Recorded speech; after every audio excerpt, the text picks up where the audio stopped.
6h12 sur Inter, édito à Rebrousse-Poil. Le 6-7, Audrey Pulvar, sur France Inter.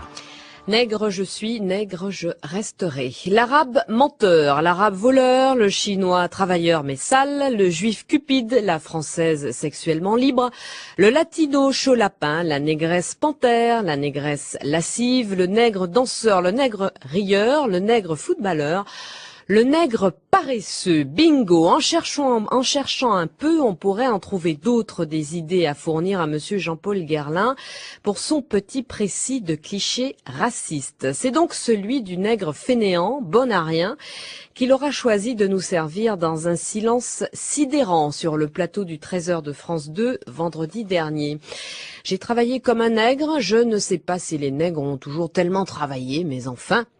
C'est la deuxième partie de cette phrase, 13 mots qui lui valent quoi au juste? On a bien cherché, on a bien attendu pendant tout le week-end dans la bouche de tous ces responsables politiques un début de condamnation, d'émoi, d'indignation. Seule Christine Lagarde a réagi. Pour les autres, on attend encore. En France, on peut donc prononcer des paroles racistes à une heure de grande écoute sur un média national sans qu'aucune grande voix politique, intellectuelle ou artistique ne s'en émeuve.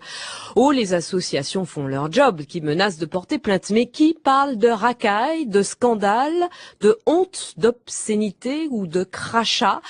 Le crachat que ce très distingué monsieur Guerlain a jeté à la figure, non pas seulement de tous les noirs d'aujourd'hui, mais surtout, cher monsieur Guerlain, sur la dépouille des millions de morts à fond de cale, à fond d'océan, déportés de leur terre natale vers le Nouveau Monde, ces millions de personnes asservies, avilies, déshumanisées pendant 4 siècles, réduites au rang de bras et de mains destinés aux champs de coton, aux champs de canne, à la morsure du fouet ou celle du molosse, tous ces esclaves vendus comme une force de travail. Tiens, pas des hommes, non, ni des pères, ni des mères à qui l'on arrachait leurs enfants pour en faire d'autres bêtes de somme.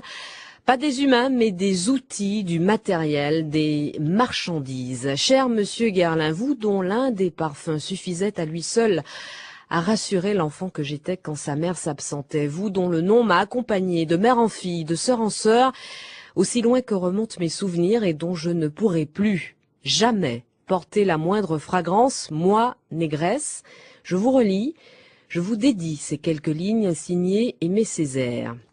Vibre, essence même de l'ombre en elle, en gosier, c'est à force de périr, le mot nègre, sorti tout armé du hurlement d'une fleur vénéneuse, le mot nègre, tout poicre de parasites, le mot nègre, tout plein de brigands qui rôdent, de mères qui crient, d'enfants qui pleurent, le mot nègre, un grésillement de chair qui brûle, âcre et de cornes, le mot nègre comme le soleil qui saigne de la griffe sur le trottoir des nuages, le mot nègre comme le dernier rire vêlé de l'innocence entre les crocs du tigre, et comme le mot soleil est un claquement de balles, et comme le mot nuit, un taffetas qu'on déchire. Le mot nègre, dru, savez-vous, du tonnerre d'un été que s'arroge des libertés incrédules.